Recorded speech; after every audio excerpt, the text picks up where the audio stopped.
Hey bestie, I was gonna start the day off with good morning hoes, but since it is like 11 in the morning, I want to start the day off with something like nice. I just feel like good morning hoes is kind of like aggressive for the morning time. Like, girl, where's your decorum? I don't know why these niggas keep on stalking me. They wanna copy me. Damn. For those who don't know, my name is Monet, aka Barbecue sauce on my titties, aka the real raw bitch, aka the gorgeous Monet, aka your favorite internet cousin. If you're not subscribed already, make sure you do that so you can be one of the besties slash nuggets slash internet cousins, whatever y'all want to call it. As you can see by the title, this is about to be a new start of a series that I'm doing called Monet in the Morning. To sum it up, Monet in the Morning is literally just a radio show. That's it. We manifesting it into something bigger, but we starting on YouTube. You know, you gotta stay down so you come up. And the object of each episode is basically talking shit, but it's just going to be on the topics that be trending each week. Yes, I said each week. I'm going to be trying to post, well, let me not say try, bitch, we go get it done.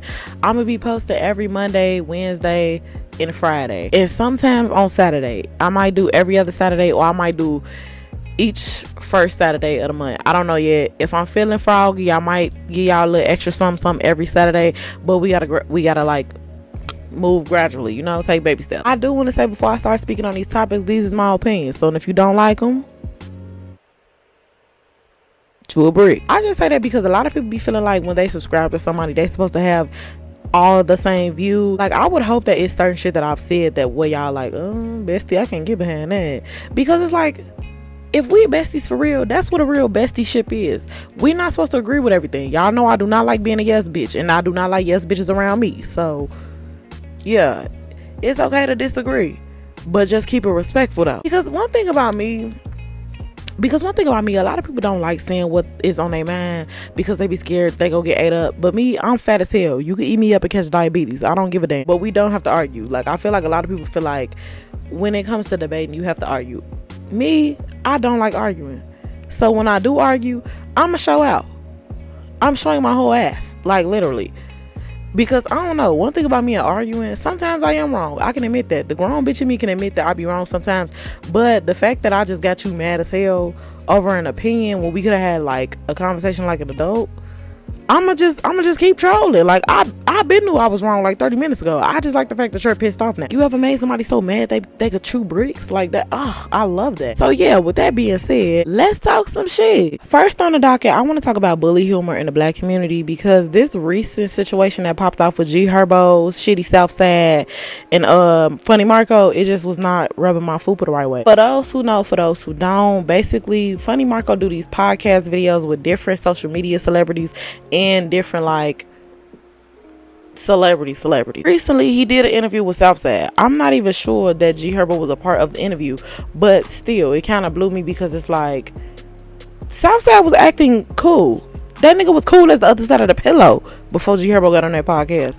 Then he wanted to be Billy Badass. That's the Gangstalicious. I'm telling y'all, for those who know the types of make fuck boys, that's the Gangstalicious, your typical Gangstalicious. Because as soon as this man got on there, he started trying to act a fool. He was acting an ass, a whole donkey. Me personally, when G Herbo got on there, it kind of just rubbed the vibe, like it just turned the vibe into some other shit. And I don't know about y'all, but I personally think G Herbo was kind of mad that Funny Marco worked with Ari a couple times. Like, he done did a couple of collabs with her.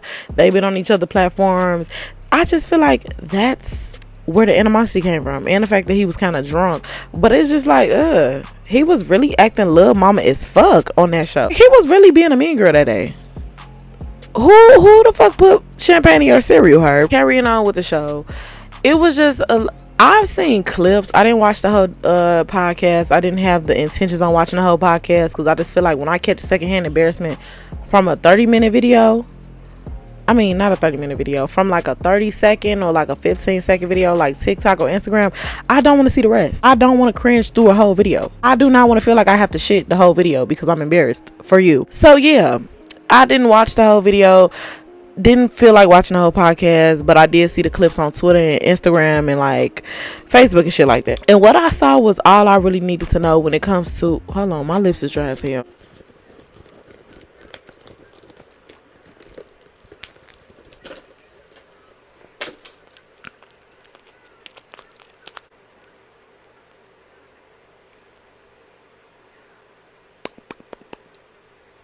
Okay, we better. We just have to lubricate real quick. I just feel like a lot of the shit that I was seeing it was just ew. I am getting tired of the whole like making exceptions for certain groups and certain people because of certain shit. No, I won't be putting clips of the video in my video because they just acted too ignorant for me, bitch. Y'all, I just don't want. It's just cringe. Like, I would have to rewatch that to put it in the video, and it's just like, I don't know, I was too embarrassed for Marco because it's like, one, I get where Marco was coming from, but at the same time it's like, bitch, you on my show. Ain't no disrespect to me, but at the same time it was to them. I don't know what was running through that man, but like, you know, some people not confrontational, and that's okay. I found out the situation through the ignorant source, Facebook. And I say the ignorant source is Facebook because, well, the ignorant source could be Twitter too at times, but it's like, me being from Chicago and having Facebook, a lot of topics hit different because unfortunately people from our city like to blame it on our city on why certain shit turn out the way it do. Like, when I tell y'all, I be feeling like people just be pulling statements out their ass because it's like, what are you talking about? It was so many people trying to make excuses for G Herbo and Southside, but it's just like, bro, stop trying to put Chicago on these people and stop trying to put growing up in the hood as an excuse for their ignorance. I get a lot of like scenarios where it's like, oh, you only understand if you grew up in the hood, but like, they was bullying that man. Same thing when it come to like being from Chicago and shit. I feel like the way that they acted, them being from Chicago, that don't explain shit at all. Bitch, who raised you? Fuck where you're from. Where your mama at? I don't know. If I was your mama, I would be embarrassed. Literally. I don't like talking about people's mamas, even though I have a history, but it's just like, sometimes you have to see where the fuck it start. And I feel like that's another thing with a lot of black men and black boys growing up. They forced to put on this front like where they so hard and where they like tough Tony and where they want to be Billy Badass, and then they blame it on like, you know, being from Chicago or being from whatever city they from, or they blame it on them being a man or them growing up in the hood. All them factors don't excuse you to be an asshole. All them factors do not excuse you being a bully. A lot of people don't like admitting certain stuff because it's either gonna make them sound like a punk or it's just gonna make them sound like weak, but they were bullying that man. And it was just kind of weird because, hold on, let me not switch topics so fast because I want to touch on the fact that I don't like the whole bringing up the it's a Chicago thing. Because let me tell y'all something. 22 years born and raised in Chicago. Bitch, I stayed out south my whole life. I grew up in Inglewood. I'm Chicago as they come, bitch. My first words was probably G. I'm Chicago as they come. So it's like, no, that's not what it's like being growing up in Chicago. Like, a lot of people be like, oh, that's a Chicago thing.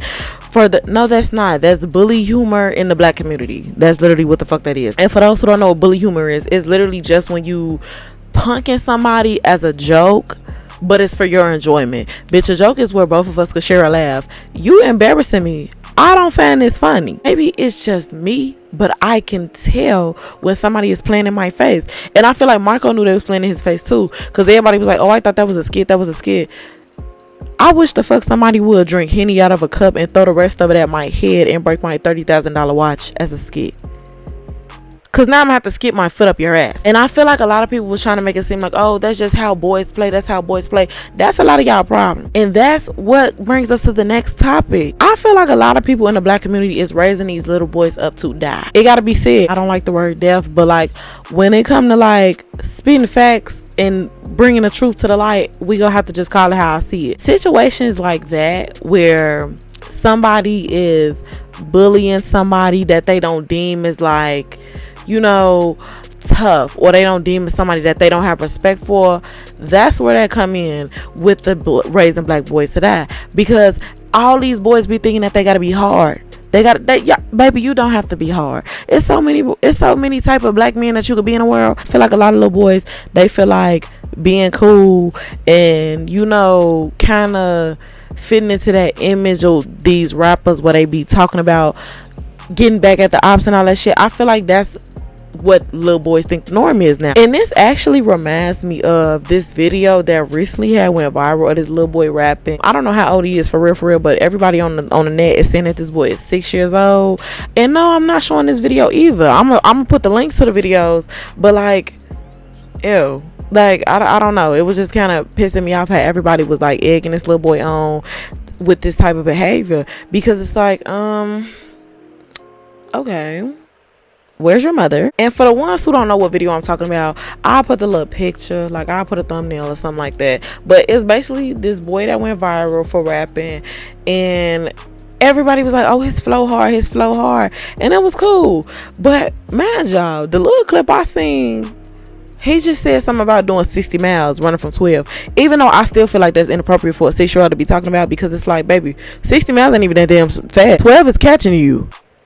12 is getting your ass. Like, baby, you're going to juvie. But another thing is, who the fuck is you around talking about we getting away from 12? Who is you listening to? What music is your people letting you listen to? And I only say that because other than the 60 miles part, the beginning was crazy. This little boy talking about, if you ain't sucking dick, you can get the fuck about my shit.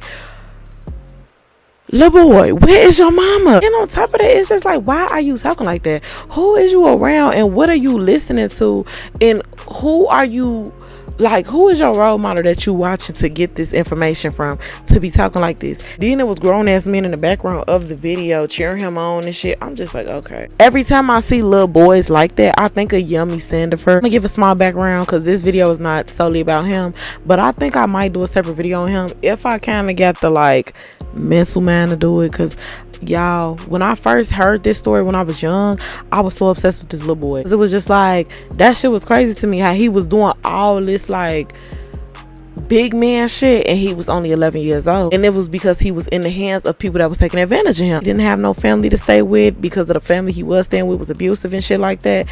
He was staying in the hands of older people from his gang that he was adopted into. And they had this little boy doing anything and everything. They had this little boy doing drive-bys, stealing cars. How the fuck you 11 stealing cars? I didn't even know how to put a key in the ignition when I was 11. Only ignition I knew was the remix to ignition. Once he ended up making one wrong move and killing the wrong person, his gang took him out. It be kind of like upsetting me when I see little kids, especially young boys, around these older dudes that don't have no like guidance in store for them. And that's what's so funny, because men love to talk about like they want to lead.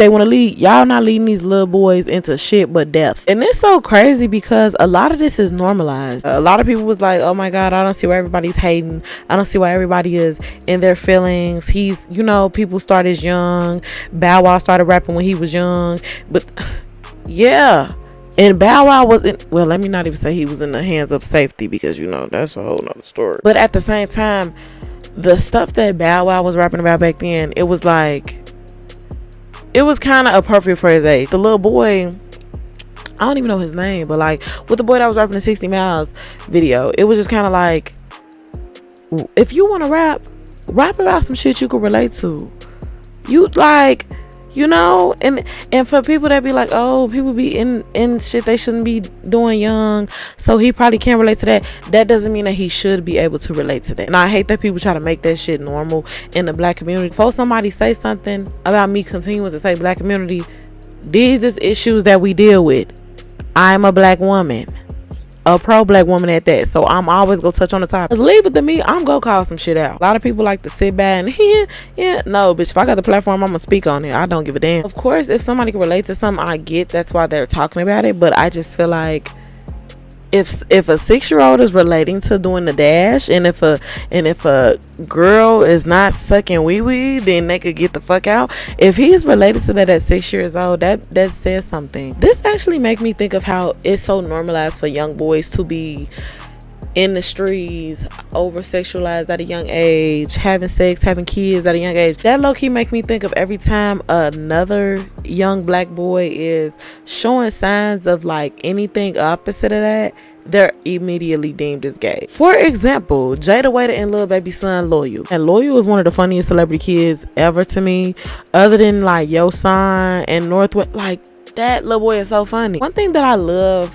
is I love how innocent he is to a lot of stuff that go on around him. A lot of us, we matured fast as kids because we was exposed to shit we shouldn't have been exposed to. It's crazy because that's why a lot of people have the mindsets that they do, in my opinion. Hold on, I have to reposition myself. My legs is falling asleep. Although Loyal was innocent to a lot of stuff, that does not stop the fact that people questions this little boy's sexuality. And it's so irritating because it's like, I don't know how old he is. I think he's about like 4.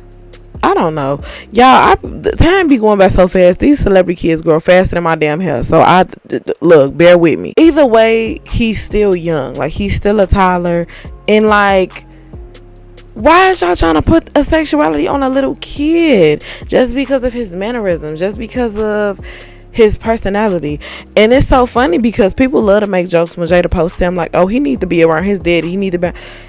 Y'all like y'all have not paid attention to Lil Baby in his shows, because Loyal act just like Lil Baby. So what is that saying? I feel like these children is not children no more. Why do you feel comfortable cussing in front of these grown folks? I don't know about everybody else, but like, was I cussing up a storm when I was little? Hell yeah. But it's called code switching. That's another thing. I just feel like cussing all day at school, then coming back home and not uttering one cuss word to my mama on accident was like really a skill. I didn't expect to get pulled back on YouTube. I expected that to be like the support, because TikTok and Twitter, they usually be like having the think pieces and shit. So it's like, to see people on TikTok, on YouTube, that was like, oh, like I don't support this, it's a no for me, it's woo. I'm like, yes, I love that for y'all. Like, yes, y'all are waking up. Y'all are getting out of that, oh, it's always been like this, so who cares mindset. Speaking of Twitter, the girlies was going crazy over the weekend. They was going crazy. One girl, she had a birthday party, and the other girl, she came dressed in like mogul. I'll put the outfits of the girls on the screen, but I'm gonna be so real with y'all. This is what I call undercover animosity. I don't like situations like this, because it's like it's always kind of like a hard to choose a side moment. But for me, it's not hard for me to choose no damn side.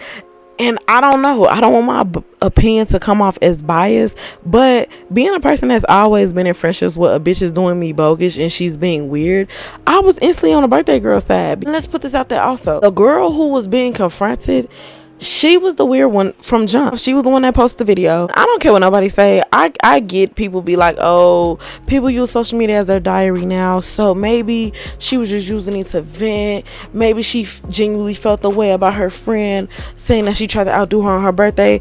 No, the bitch knew she outdid her friend on her birthday, and then on top of that, she posted it on TikTok just so everybody can roast her friend's outfit. I don't like when people act like they don't know how the internet works, and you know the consequences of the internet. What reaction did you really think you was gonna get, other than, oh girl, you look better? She was mad that you looked better than her. Like, it was just weird. I will say it was not good for the friend to be insecure though, because it's like, do I feel like the girl was wrong for the outfit per se? Because everybody was making it seem like, oh, who wears mogul to the Cheesecake Factory? I'm not gonna lie to you, if it's in my closet, it's going on his body. Because one thing about me, I spend hella of cash on clothes, so it's like, I'll be damned if it's just in my closet with a tag on it. I also will say, I don't like when people act like they don't know their friend. You know your friend not a going out type of bitch. You know she's not extra. Why would you even step out in something that's over the top when she's dressed like she's just going to go eat and that's it? Story gets even weirder because I found out through Twitter that the girl brought herself her own bouquet of flowers to take pictures with. Now I'm gonna have to go K Michelle on your ass and whack you with the midges. I don't like when people try to be weird. Like, at first I did think the girl was just a little bit insecure. I'm like, maybe she's just like, you know, insecure, and she's not used to turning her bad bitch on. It was the fact that the girl was weird from jump. You bought your own flowers to take pictures with, but you didn't bring the birthday girl no flowers? Okay. It's kind of weird. And then I don't have no, I didn't shave my underarms, y'all. Please mind your business. I don't want to seem like I'm on both sides, because I do see both sides, but I'm more on the birthday girl side, because I don't like when people play in a girl's face, especially when they try to make it seem like the girl that's supposed to be the victim in the situation is delusional, when it's like, no bitch, you did try to outdo me. Let's be for real. I know people around me always tell me like, everybody not gonna have common sense like you got common sense, but at the same time, I feel like certain shit is just, it should be embedded in your brain. If you know your friend don't dress up, why would you come dressed up? Like, you have to know how to read the room. And another thing, I low-key feel like Miss Mogul was a little bit more wrong too, because it's kind of like, girl, What was your purpose of posting this on TikTok other than the fact that you want bitches to eat your friend up? Again, people could say all day long, like, people use social media to vent. Sometimes people use I know, because I do the same shit. Like, y'all are my besties in my head. Like, I'm going to vent when I'm upset. When it comes to my friends that I hang out with on a daily basis in real life, if we get into it, our beef is never touching the net. And I feel like people don't understand that law. Our beef should never touch the net. But again, I had to learn the hard way. Not everybody is going to be a friend like you. Not every bitch is going to have the same common sense as you. Ooh, that was a lot. That's it though. I really had a good time talking about these 3 topics. Cause y'all know I love to run my mouth. But it just felt good to have a set topic to talk about. I'm going to be letting y'all choose in the not in the description box, but in the comment section on what topics you want me to cover for like weeks on end, you know, because this is gonna be an every Monday thing, but since I'm behind and it's getting posted today, this is just the icebreaker. But at the same time, it's like I still want to be on a set schedule with posting the episode. So Monday is going to be Monet Mondays, and it's, you know, the podcast Monet in the morning. Wednesday is probably gonna be a get ready with me video or like a funny video, and then Friday, that's gonna be Friday Night Flicks. Friday Night Flicks is basically where I'm gonna be giving my little commentary on black classics, or not even just black classics, just movies that I've rewatched as an adult and I got different opinions on. Y'all also can give me suggestions for movies too in the comment section below, but under my pinned comment specifically, that's where I want y'all to give like the topics y'all want me to talk about, if y'all have any topics for me to talk about. So yeah, I got to go. If you love this video, I love you lots, and if you didn't, sure break. Y'all already know I'll be calling y'all back like next week. So bye.